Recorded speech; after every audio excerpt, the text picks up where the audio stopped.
So I think we have a fairly distinguished panel here, I think, and want to talk about, as Steffi said, the future of authority, particularly how things are shifting and at an unprecedented speed. So I think we might kick off with Arthur, and he and Martin obviously represent one of the most venerable sources of authority in journalism, and to maybe get your sort of thoughts on how you've seen in the digital era the sources and the nature of authority shift and evolve, and a little bit about perhaps how you sought to stay at the sort of cutting edge of that shift. All right, so I'll start, and then Martin can correct me. By the way, that's Martin. It's the best photo we could find of him.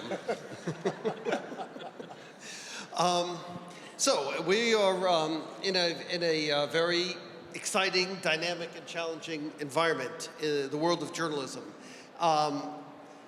There is still tremendous value, and we all recognize, accept, and embrace the value of on-the-ground reporting, of people being there, interviewing, witnessing, and then having their facts checked and rechecked, and only then bringing that information to all of us as consumers of quality news and information. That's a given, and let's agree on that. But what's incredibly challenging now for us, or great opportunity, is how to make better use not only of all of those new sources of information that didn't exist 15, 20 years ago, and we'll no doubt talk about the Arab Spring at some point, but also of the remarkable audience that we create via the quality journalism that Der Spiegel has, the New York Times has, the Daily Telegraph has, and so many others. How do we find better ways to tap into the knowledge base for the benefit of all of us? And that's, I think, the next big step for those of us in the world of journalism.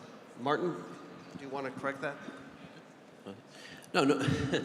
Well, I'm fascinated by the new forms of authority. I think, as someone who has worked at and with the Times for almost 20 years, and was, very deeply involved in the development of our website, the question of how to bridge what we do to these new forms of authority is very real for us. So PageRank, to me, is probably the most, certainly the most global and most well-known form of authority today, and ranks the world, or seeks to rank the world information. But there are other new forms of authority, like Yelp, which is a huge restaurant review database. And I think here, we're trading off this notion of immense comprehensiveness, so that you're going down the turnpike, passing almost the smallest town in America. You can Yelp it and find the restaurants that you want to go to.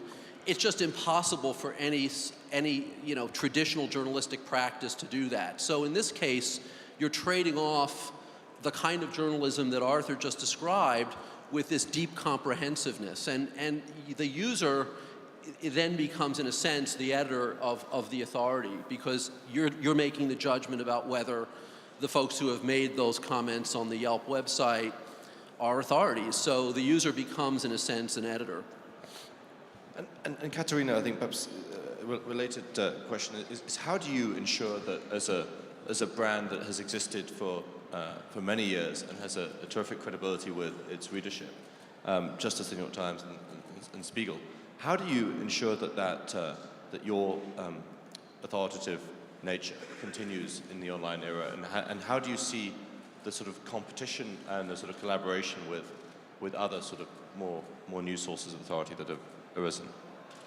Well, I think the most important thing is not to take the authority that we've had for many years for granted. It can shift and vanish incredibly quickly, so you have to work really, really hard at keeping it, and you do that in the first place with really excellent reporting, like we've always done it. But there are a few other factors, and I think our digital business models and the way we treat digital advertising is another really incredibly important factor.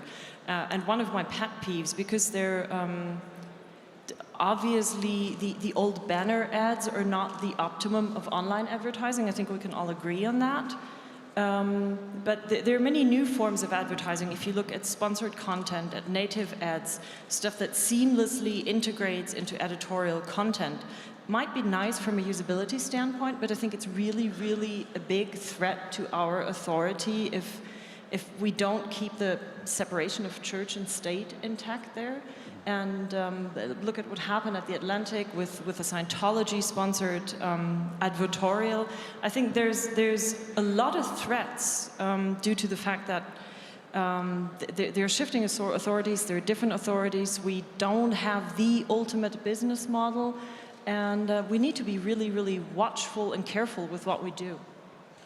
And Jeff, how would you see the ethical standards of as Katarina talks about the sort of the church and state in not just the traditional sources of media authority, but with Twitter, with Facebook, with people who have individuals as well as institutions who've evolved into, in some cases, quite significant and rivalrous authorities. How do you ensure that sort of balance and some sort of ethical framework exists with the web? I think it would be a big mistake to treat Twitter or Facebook or Google or any of the internet as if it were a medium like our old medium and expect it to operate the same way. It's not. It's very much a platform. And a platform enables people to do what they want to do, not what is dictated by the maker. That's when you know you have a platform, is when they take it over and use it how they want. So there is a flow of information that communities can now have among themselves that does not no longer needs the mediator, us, to make it happen. So now what we have to do as journalists, I think, is a few things. One is to become platform builders, to enable communities to share information among themselves however they wish. Then we as journalists add value on top of that. That's where we come in and most of all put reporters in, where we verify facts, where we vet facts, where we debunk rumors and so on and so on and so forth. But I think that we are still in the very early days of this transformation. The New York Times and what Martin built at the New York Times with Arthur is phenomenal. What Katarina has done at Watts and Spiegel is amazing. But I think we're still a bit here in the education panel before, where we are coming out of the shovelware age as they're going into the shovelware age. And we have another generation to go here. And we need to rethink what we are, not as factories that make content and sell content, but instead as services that accomplish things. So there's one danger I see here, which is I think we're still in the process of trying to protect our old business models. And if I may, here in Germany we have the Leistungsschutzrecht, the ancillary copyright, which is attempting to charge the likes of Google for the privilege of linking. Frankly, I think that's a dangerous area to get into that affects the architecture of this net. What we have to do, I think, instead is to say that where's our key value and our key relationship with the public? And I think that's about having relationships with people, serving them because we know them as individuals. That means that has impact on Datenschutz and privacy here in Germany as well. We've got to be willing to question all of our old assumptions as we see new opportunities here in this new platform. There'll be journalism. Journalism will have authority by the merit of it adding to that flow, not because it's an institution that's existed for 100 years. But sorry if I may interrupt, but I think we have to maybe educate our readers more. We have to go out there and prove it every single day, because we have traditionally we have a very narrowly defined idea of what content is, and we're the only content producers. So in the past decade, we talked about every blogger and everybody on Facebook producing content. But we're already in the next phase where all our advertising clients are not so much using us to distribute or have ads on our sites, so they direct users to their sites, but they're content producers as well, and I mean they do high quality video. It's commercial, yes, but most people don't make that distinction as much anymore as they used to. So if they want to see stuff about cars, So far, they're still coming to our site, but I think we have to work really, really hard at keeping them there. And most of them will go straightly to a car manufacturer's website because they have brilliant, high-quality, beautiful content out there. So the scope of content is also much bigger nowadays as it used to be. Yes, and I think we have to also look at new distribution models. There's a company in the US that has a feature called repost.us that turns an article into an embeddable thing like a YouTube video. So now if content can travel around the net with brand, advertising, analytics, and links attached to it, we get less to try to get people to come to our brand, and we send our content out to fly around. These are potentially new models that we can really experiment with in new ways, and I think we're still just beginning. We still have to have the courage to experiment. But you're right, Katarina, I think we also have to educate people as to what quality means and what authority means then. And given the economic challenges, I mean, the New York Times, obviously, you have a subscription model as well as an advertising model. And I mean, maybe you should talk a little bit about the decision to reintroduce that and why you felt that would give you the sort of greatest grounding for sort of future success. And Well, the Times moved to a digital subscription model about a year and a half ago now, Martin, I think, and I think the number we're using now is around 600,000 subscribers on the digital subscription plan, of which there are a variety. And the answer was, we felt that people would, in fact, pay for a quality experience. And we're seeing that happen across so many platforms now. Whether it's a game or whether it's in news and information you value. And as we've seen the model shift, the business model shift from advertising, when I joined the Times, it was roughly 80-20. 80% of your revenue came from advertising, 20% came from subscription, and now it's much closer to 50-50. So that is just part of the shift that's taking place. But at the end of the day, what it still means is you are pulling together, aggregating on a remarkable audience.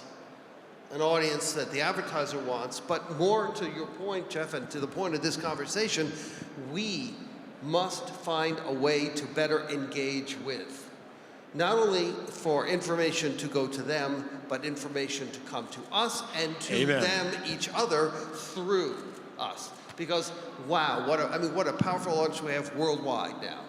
And that's what we've got to tap into more and more. You have an incredibly smart public that you can bring together to solve problems and do things, and that's the real power you have to convene. Can I ask you a quick question? The New York Times is the grand exception to all rules. It is quality. I pay for it. I love it. God bless you, Jeff. It's on my phone. I'll show you. I proved to read it. But what we in media too often, I think, look at the New York Times as if it gives lessons to all media. Do you think that the meter approach that you have is going to work on a mid-level, mid-size, let's say, metro paper? Let me start by saying I very much hope so. And I don't think we know. Let's agree there's no one size fits all. How about that? But, look, whether it's the Boston Globe or the Washington Post or, in the United States, or smaller papers, Poughkeepsie in New York, these are valuable elements for democracy. I mean, democracy needs a place where you know you can go to see what is happening in your school board, what is happening with your mayor, I very much worry about the state of local journalism in the United States, and I suspect elsewhere, but I'm more familiar with the United States, because of that fact. So I agree there's no one model that's going to fit everybody, but perhaps we can begin to train people that there's value in the quality of the journalism that helps them make local decisions. Now, how do you see the individual journalists who many of them have very significant source of authority in their own right versus the sort of New York Times as a brand or the Spiegel as a brand, and how best do you sort of to harness both the brand and the platform that comes from the sort of the A.Sulzberger institution with well-known individuals who have their own credibility and own authority? Sure. Well, I think Nick Denton is here. He's speaking either later today or tomorrow. He's our one of our technology columnists. He has 300,000 or 400,000 followers on Facebook and Twitter, and he's become, in a sense, a brand. Now, you know, I think this is certainly at the New York Times, there have always been brands in every generation, but I think what has happened as a result of the changing, frankly, the changing patterns of distribution is that many, many more people have the opportunity to build brands than ever before. So instead of having 2 or 3 very famous journalists, we probably now have 200 or 300. And they're all in their own niches. So Tara Parker Pope is you know, a huge star in the health area, and on and on. So what these new distribution channels have allowed us to do, I think, is to create a much more connected, much larger presence. Now the paradox is, and you know, this kind of addresses Jeff's point a little bit, the paradox is that as we've become so much larger globally, and this probably isn't true, by the way, of the local folks, and that's where the differences are, the monetization, or our ability to extract money from those people, has really diminished. And I do think there's a crisis there. I don't think it's a simple matter of just saying more is going to necessarily lead to a model. And I think that's why it's part of the pattern of our experimentation over many years, and frankly, of the metered model. Because as we go forward, we need to find a sustainable economic model, not just one that reaches many, many people. I mean, obviously, it's great to reach tens of millions of people, as we do, but we need to have a sustainable economic model on top of that. One other thing I'd like to add to Martin's comment about the reporter as the journalist as brand is very powerful. And it's powerful for the individual, whether it's Tom Friedman or David Carr or Nick, as you mentioned. But it's also powerful for the institution, because remember, the brands they're building are also in support of the New York Times brand. And we see that play itself out in Facebook, on Twitter, in Google. It's remarkable to see how a story is sent out and then built off of the relationships those reporters already have, comes back in stunning numbers. I mean, a year ago, the New York Times was found, I can't remember who did the survey, to be the most social company in the United States. And what it turns out they're talking about is the employees who use social media to benefit the company they are part of. And that's fascinating. And so it's a very good relationship. It's a very healthy relationship for both the individual and the institution. Real quick point there, as I was flying in, I read Die Zeit, and there was an interview with the new editor of Stern, I believe, who said that if the founding editor of Stern had started it today, wouldn't start a magazine, would start a social enterprise, right? And I think that what you're doing is trying to reimagine the news organization as a social enterprise, and Katarina, you did that at VOTS. Yeah, but then I come from a very social networked setting and not from, I basically landed in media the other way around, so it's in my DNA basically, a lot more. I mean, Jeff spoke about the issues in Germany with the potential laws and the press sort of movement towards the economic arrangements for Google. What is in your view the sort of the correct or the optimum relationship between a publisher and a search engine, a publisher and those who link to it, and what would you like to see evolve both in Germany and I think then also in the US? Wow, that's probably the hard. You can find an easier question for me, thank you. Just say they should pay you lots of money for anything they're thinking about. I don't think that the Leistungsschutzrecht is going to save us, and I'm quite worried about it, that we're spending a lot of energy and time and great brain power too. There are a lot of really, really smart people devoting most of their time to the Leistungsschutzrecht right now. And I don't think that's going to save us. That's not a new business model, and I don't think it's a very good licensing model. And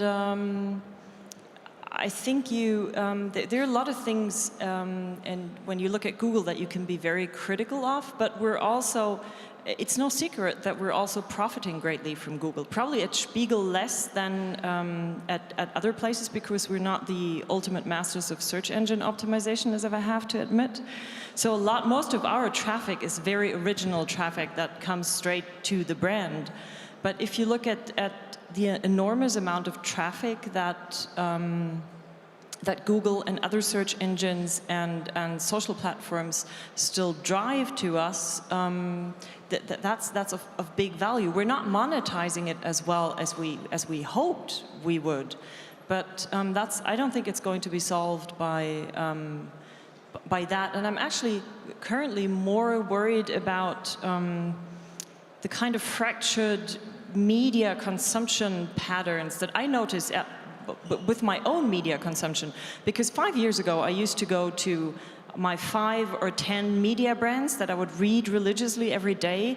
And if I looked for any additional content, I would use Google. Now I spend so much time on Twitter, where I follow the people whose input I really value and who link to interesting stuff. So at least the scope of magazines and publications and blogs I read nowadays is much broader than it used to be.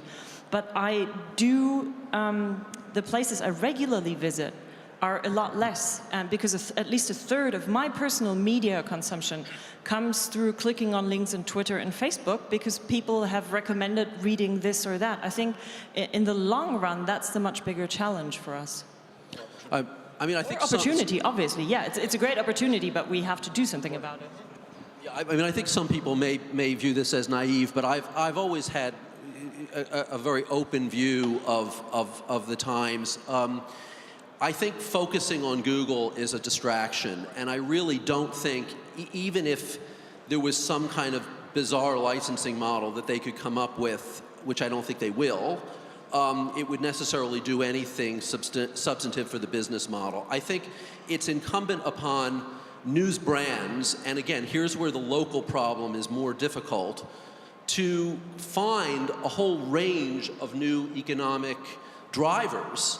And you know, at the Times, we've now got a nascent events business, and there are just a whole lot of different things we can do with a global brand. And shame on us if we don't leverage that, right? I mean, if you have a brand that's known throughout the world and you can't figure out how to make money out of it, it's probably not Google's fault.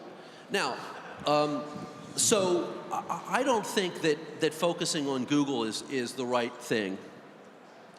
I think the way we do focus on Google is to learn lessons from them. Well, I agree with that. Yeah. And I mean, they're very good at what they do. One local newspaper I won't name, the problem is that we still think of ourselves as a mass medium, so all readers are of equal value.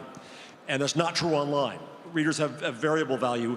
And so one newspaper I know of looked at its out-of-market readers, which it got from Google and it got from SEO and it got from Drudge and so on, versus in-market. And the in-market reader was worth 26 times what the out-of-market reader was worth, right? So if you start to think about that as a first level, now you go to what Arthur was saying about having a truly engaged relationship with people. Google and Facebook understand that the value of content, I think, is for them a signal generator to let them know what people are interested in, who they are, where they are, what they want to know, and so on. Google and Facebook and Twitter and so on then are figuring out ways to serve them with relevance as a result. We, in our business, are not built to do that, because we think of everyone as a mass, not as individuals. Once we think of you as an individual, we know you by name or unique identifier. We know what your interests are and where you are and what you know and don't know. If we set up the structure to be able to serve you better, we're A, going to have a better relationship with you as an individual. B, we're going to bring a more valued relationship to marketers.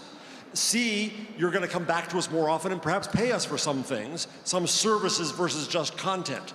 So we have to, I think, rethink our relationship with the public, and that's a lesson to learn from Google. And how should Google or Facebook or Twitter, how should they best view the traditional media brands? So the New York Times or the Spiegel, how best can they understand and use the content and use the data that comes out of it to the best advantage of both? I actually like to comment on that. I think that PageRank, I talked about PageRank before, and it's a kind of, well, obviously everyone here knows what PageRank is and how it works. So I think what's happening with Google is that they're moving, and if there's anyone from Google here who would like to amplify on this, I'd love to hear about it, but moving more toward authority ranking so that the signals become a bit more complex and sophisticated than the relatively more simple one that they started with. And I think and one example of that, I think, inside of the algorithm is the notion of a byline and the idea that there's someone sitting behind that byline who has authority. So I think that what Google can do, at least for folks like us, is index us better.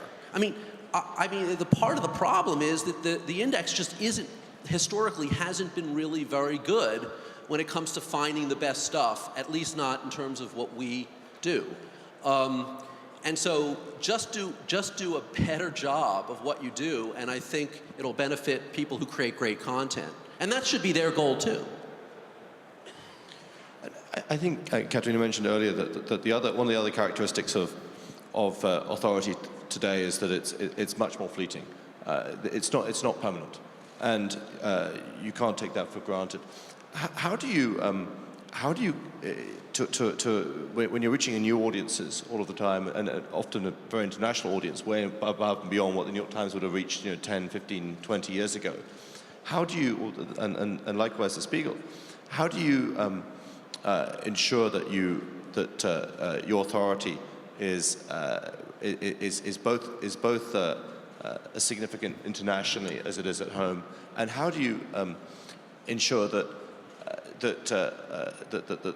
as a brand, you're able to constantly make sure that you're connecting and using that next generation of readership? All right, I'll take that, and then we can go to. Is that okay? Yeah, sure, okay. Go ahead. So it's a huge challenge and opportunity for all of us. I mean, the thought that the New York Times, for example, and the New York Times and the International Herald Tribune are united. So the IHT is the print international edition of the New York Times. But if you go on the web digitally, you'll see the New York Times, and now in different languages. We've just launched a China site. At the moment, it's blocked. But we've been there before, but it's our first non-English language website, and it's the beginning of a new way of thinking. And what we have learned is that, yes, people are interested in what the New York Times might say about the economy or about world affairs, but they very much care about how we view what's happening to them. So the Chinese website has a lot of local Chinese content. It's content created by New York Times people, but in China for the Chinese. And we did this also in India with India Inc., where it's in English. And what we saw was that people really will engage with us if they feel that we are speaking to them.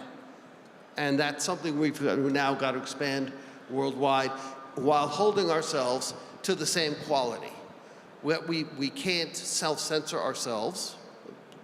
Others will have to censor us, but we won't do it to ourselves. We will report what we think is critical. And again, back to the core journalistic thought, when we make mistakes, and we are a human enterprise, and we will always make mistakes because of that, we must own them, we must correct them, and we must not pretend we didn't make them. And that is a critical element to what we do, and we just now need to expand that worldwide. I think you've addressed one of the big problems we have here in Germany or in other countries with different languages is the language barrier. Stuff only scaled so far in the German language because you have a very limited amount of German speakers after all. And the Spiegel is it's a great brand. It's known globally in political circles. But it's not a global brand in that sense, which makes it incredibly difficult. We do have a small English site, but I have to admit we haven't been incredibly successful with it.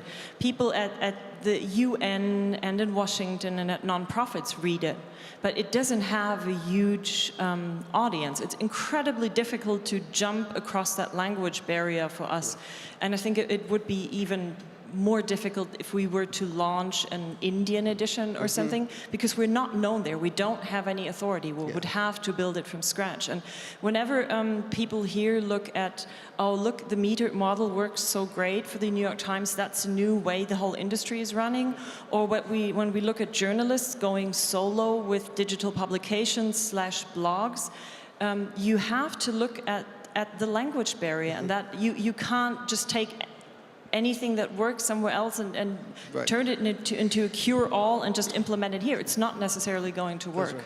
I have an interesting factoid on that subject. So if you looked at the New York Times and you looked at outside the US, where on the web, where were we most read? Well, Canada, the UK, Australia. Is there a theme yet?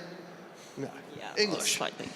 If you looked at the iPhone outside the US, China was #1 in English. This was before we launched the Chinese site. China was #1 on the iPhone outside the US. So clearly there is a desire, there's an intent, there's for what it is, and we just need to make it more accessible, and that's what we're working on. As you see more and more sources of authority come up, obviously governments feel, in some cases, challenged, threatened by, intimidated by the dissemination and the speed at which these sources of authority can gain ground. I mean, you mentioned China, obviously, where it's black and white, you're blocked. It's at some point perhaps you'd be unblocked, but it's very clear.